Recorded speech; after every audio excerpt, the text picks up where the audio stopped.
Bueno, y vamos con una propiedad más de la sumatoria. Esta se conoce como propiedad telescópica. Yo me olvidé de decir los nombres de las otras dos en los videos anteriores. La que le puse número 3 es la propiedad aditiva y la que fue como número 4 es la propiedad homogénea.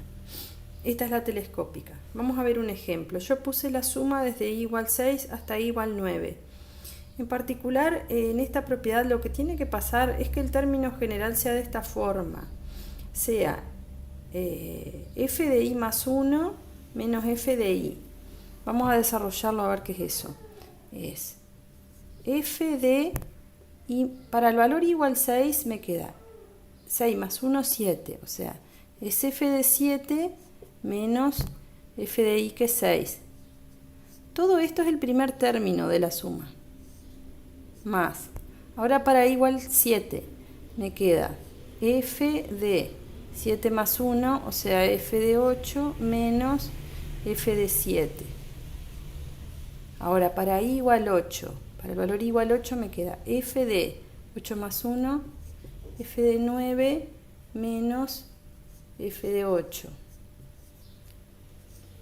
Y para el último término, que es igual 9, me queda f de 10, porque es 9 más 1, menos f de 9. Ahora, yo puse los paréntesis para separar los términos, pero como esto es una suma, estos paréntesis los podríamos eliminar. Si nos fijamos los términos, hay términos que fueron quedando opuestos, entonces se cancelan, se eliminan. F de 7 menos f de 7, eso da 0. F de 8 menos f de 8, eso también da 0. Y f de 9 menos f de 9. Me quedaron solamente dos términos. Cuando tenemos sumas de este tipo, hay términos que van apareciendo de nuevo y se van eliminando con otros anteriores. Entonces, en definitiva, me va a quedar siempre f de 10. O sea, f de 1 más que este que está acá. F de i más 1. O sea, de 9 más 1, acá estoy en el ejemplo. En vez de poner f de 10 voy a poner así para que lo vean más claro. Menos, porque este quedó con signo menos, f del primer término que apareció acá.